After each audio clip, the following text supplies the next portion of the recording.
How's it going, everybody? Welcome to Renegade RC-FPV. So, like I promised in the last two videos, I'm going to do a complete run through on everything you need to get in the air with FPV. Now, all this pricing is current as of May 14th of 2025. There are some things you could substitute, and there's one thing I didn't include, which is the 3D printed parts.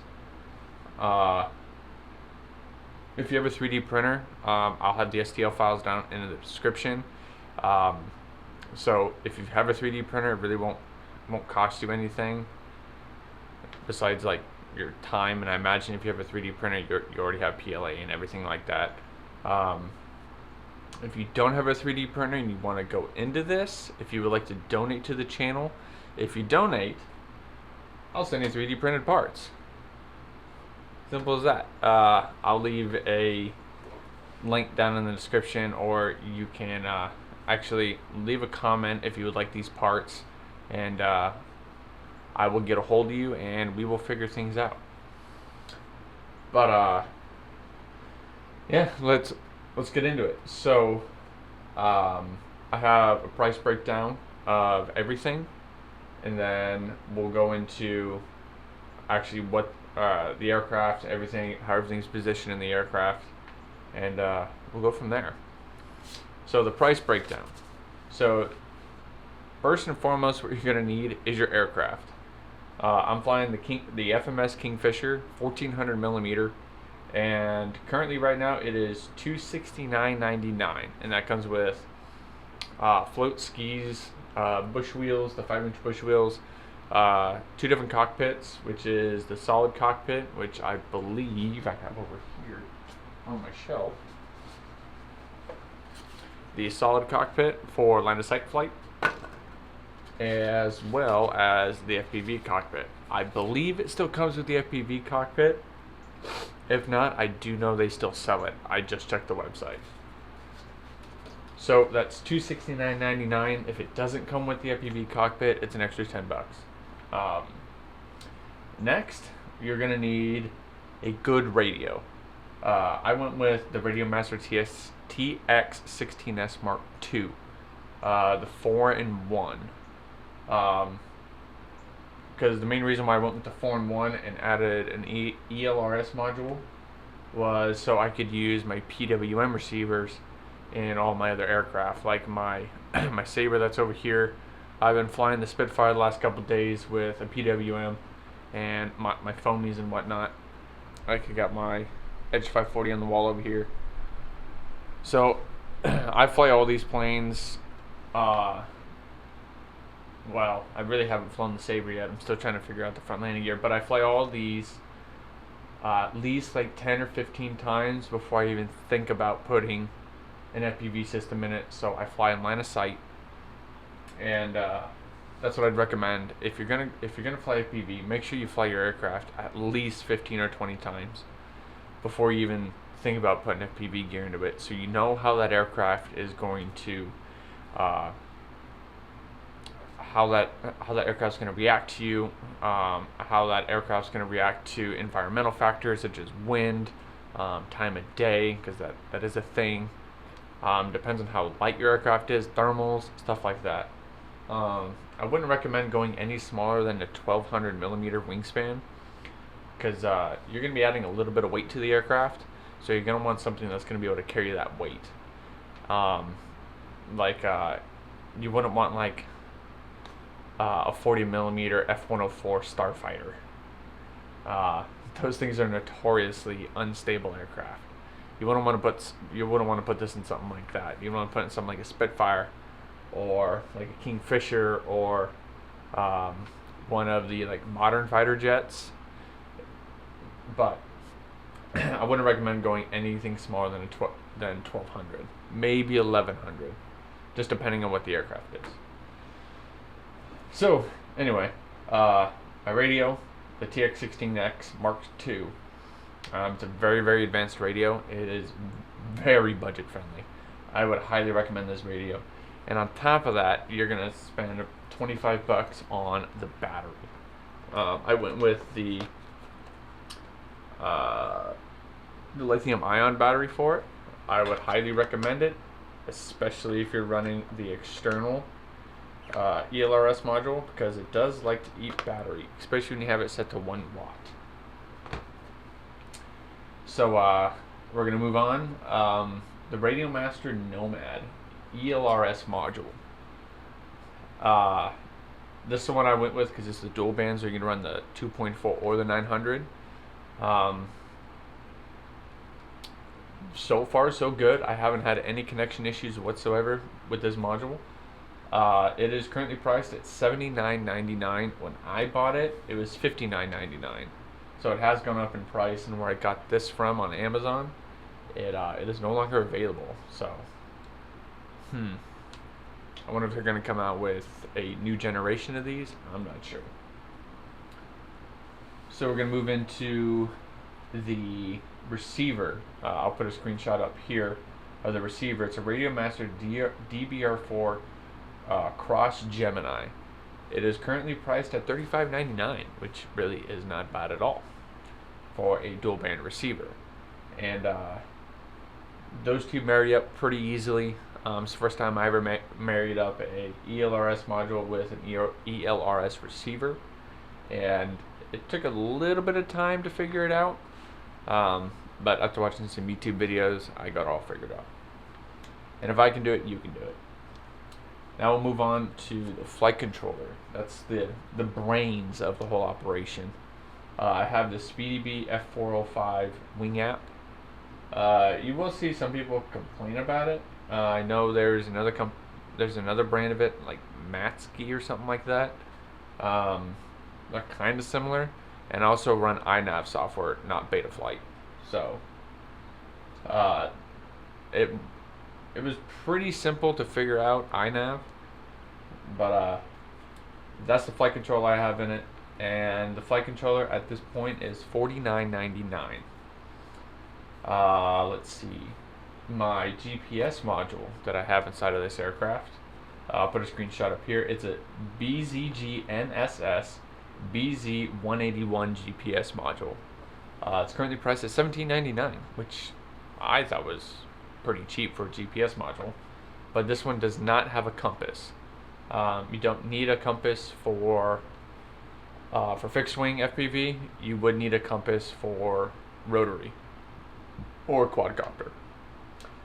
Let's see, the camera I have inside is the DJI 04 Air Unit Pro, and those are currently running $229. You could go with the DJI 04 Air Unit, which is the model below it, I think for $109. But I went with the Pro just because I wanted the best that I could get at the time. And let's see, move on to the goggles. So my goggles are the DJI Integras. I picked these up secondhand, so the price of these can vary a lot. I think I paid $200 for these goggles from a gentleman on Facebook. So if you know what goggles you want and you find them secondhand, pick them up. I wanted the Integras. I really like them. But if you want to go with the Goggles 3, they are currently priced at $499.99, $500 for them.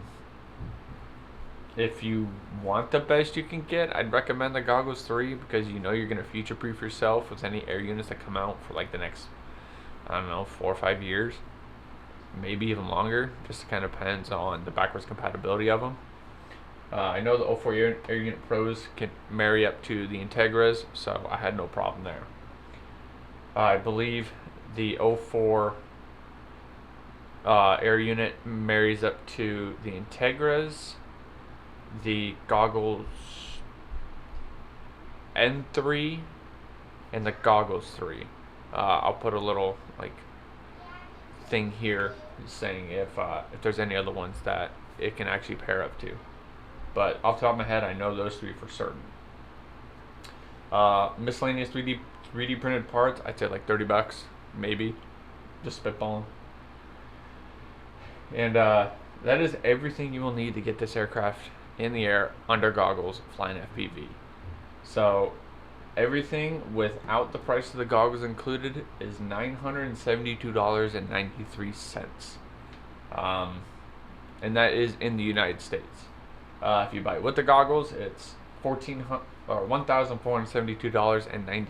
It's basically just adding $500 to it. That doesn't include like shipping and stuff, so it could vary. But that is like the base price without paying taxes or anything like that is $972.93 with the goggles. I would say I'm in it probably about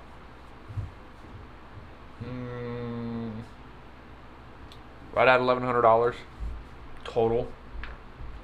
I did end up buying my stuff over like a period of a year, so as soon as I had enough saved up, I'd get what I could and just kept doing it until I had everything I needed. The biggest ones that you probably want to get out of the way are your radio, maybe like a PWM receiver, and your plane, and you can fly it. And then just kind of piece everything together after that. So we're going to move into, or we're going to get out of the price breakdown and everything that I have in this plane. And I'm going to show you where everything is located at inside of this aircraft. Okay, now that we got the aircraft in front of us, I'm going to show you exactly how I have this thing set up. Basically, we're going to start from the front, kind of work our way back, and to show you where everything's at. So first and foremost, we're going to do the FPV camera itself. Now, it is inside of the FPV cockpit of the Kingfisher. And what I did, this thing's not that great. Your little clasp here that retains the cockpit or the canopy or the battery hatch. So what I did is I just took like a small screwdriver and made two little holes and used a wooden dowel and sharpened the point of it to almost look like a little wooden stake and drove them through. So it comes out the back side and actually goes into the outer portion of the cockpit.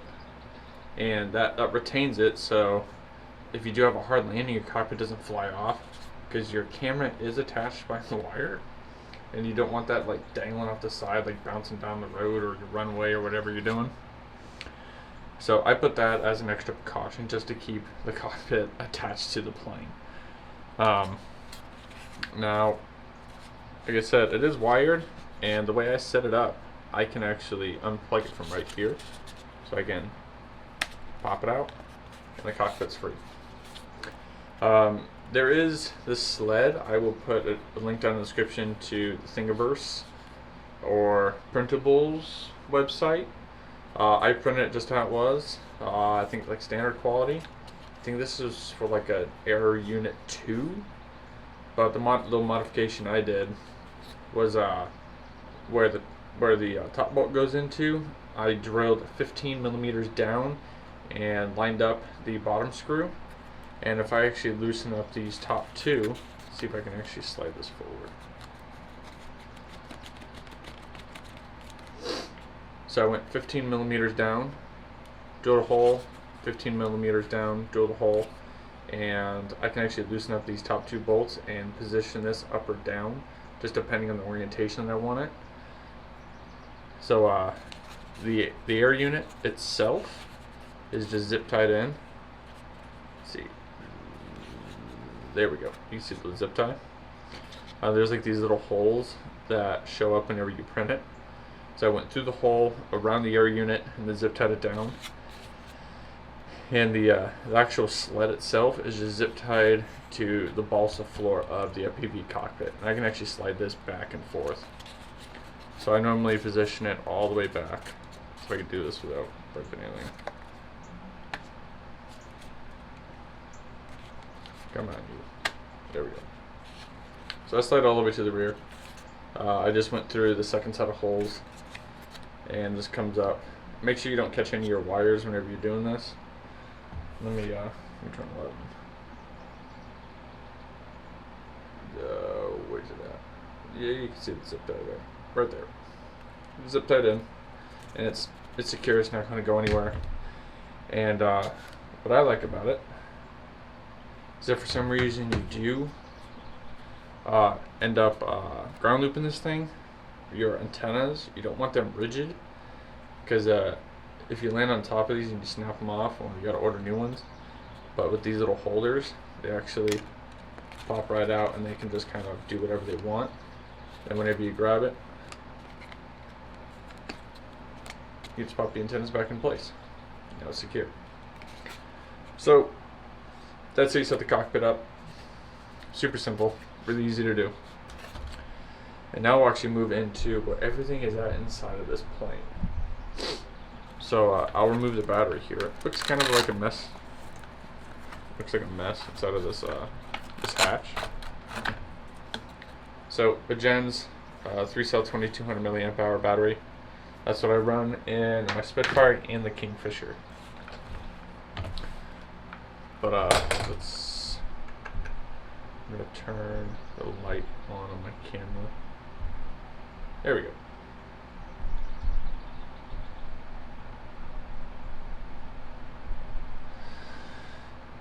So inside, you can see the flight controller sitting in the back.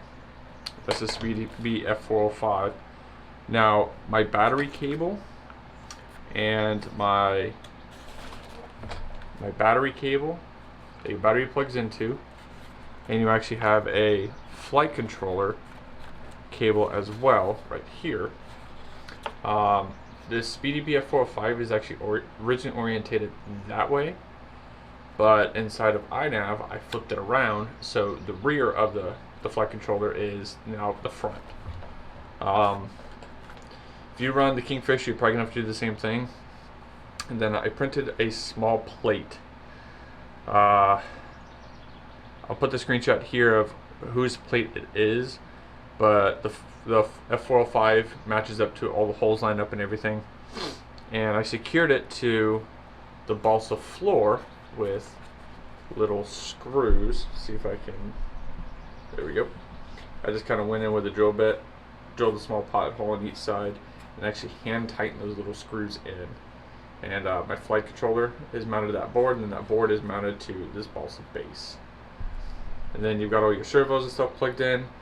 So this little shelf actually used to come all the way out to here, but I trimmed that back and away so all my servos didn't have tension on them. I could probably clean it up even more, but I'm not too worried about it right now. Everything's solid. I'm not having any issues whatsoever. The GPS unit, you can see it hiding up here. I got Gorilla mounting tape, I believe it is. Yeah, I got just some Gorilla mounting tape. So I put some on the back side of the GPS, just kind of stuck it up in the corner up here, and it works out very well. It's up away from all electronics. You won't have any electronic interference, and it just works out very well up on this little shelf piece. And let's see, my USB extender to actually plug your aircraft in, it is kind of free floating over here. I did have it mounted up to the side at one point, like here, but it didn't want to stay, so I just leave it off on its own. It just kind of does its thing on the side of the battery. I can actually stick it up out of the way. Oh, let's see. My DBR4, I might have to drop my tripod height here so you can see. My DBR4 is actually up top. You can see my receiver here. I just put it up into the back of the aircraft. It just sits up on the shelf, because that shelf goes pretty far back, so it keeps it up away from all electronics. Once again, without all the interference and everything, it just kind of sits up back out of the way, along with the rest of the servo wires that actually come down from that spot. You can see it just sitting way back here. It's nice because, like I said, it keeps it up out of the way. And I run my battery as far forward as it could go. So basically the battery almost touches the firewall up here, and the battery lead just kind of cuts back and goes along the right side of the battery and plugs into the battery lead coming off your flight controller. And that's honestly the entire setup. And that's everything mounted in. There ain't much to it, honestly. It's very easy once you kind of get going, but a journey of 1,000 miles begins with a single step. And the first step is just getting all your stuff. I'd probably say the hardest thing about putting all this together, kind of going along the lines of that, is getting everything bound up and figuring out all the different like firmware updates and flashing and all that. That is the most difficult side of it, in my opinion. Flying is the easy part, at least to me. I'm not the smartest man in the world, but give me enough time and we'll figure it out. And if I'm able to figure it out, anybody can figure it out. And I'm not putting myself down by any means, but I've never messed with flight controllers or anything. Drone guys, this would kind of be like second nature to you. But there is information out there that is very helpful, especially from like Joshua Bardwell or this other gentleman, I can't remember his name. Yeah, it's fun. It's simple, and it really brings a new perspective on flying RC. Like if you feel like you're just getting burnt out, I'd highly recommend flying FPV. And if you do end up flying FPV, just be smart about it. Don't be a jackass. Don't bring our hobby into the negative light. I will track you down and I will find you. I'm kidding. And some other things that I actually have attached to this is an ordnance strap on the bottom of the Kingfisher. Eventually I will start doing ordnance strap FPV, but I want to build my pilot skills before I start doing anything like that. I've actually got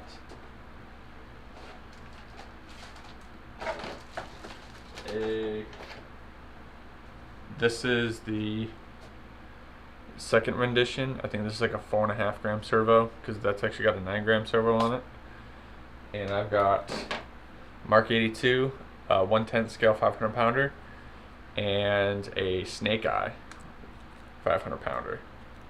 So it's a hydraulic Snake Eye. I actually have a video about these on my channel if you want to go check them out. But these can be dropped from the Kingfisher, or hell, even the Spitfire, or the Sabre, or like the A10, the F-18, stuff like that. It's fun. So there is the entire breakdown of how to get everything in the aircraft, what you all need, the price breakdown of everything.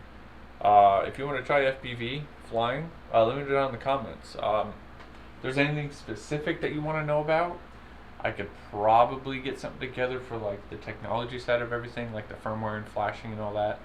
I could probably make a few videos about it if you guys are interested. I'll just kind of leave it up to you guys on how technical you want me to get with everything. But yeah, that's what I got for you guys today.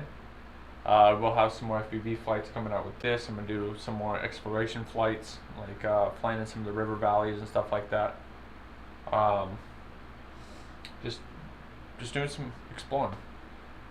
Soon enough, I will have my head tracking unit. That'll be a whole separate video of the head tracking side of everything. I know the SpeedyBee F405 actually has settings in iNav for head tracking. So I'm going to be playing with all that. Probably end up getting a video out about that, about setting everything up and getting everything working and good to go. But yeah, that's all I have for you guys today. If you liked the video, hit that like button. If you want more videos from Renegade RC-FPV, make sure that sub button. And if you want the 3D printed stuff, leave a comment down below. If not, all of the links to where the STL files are to where you can print it yourself will be down in the description. But yeah, that's all I got for you. As always, guys, fly smart, fly safe, and I'll see y'all in the air.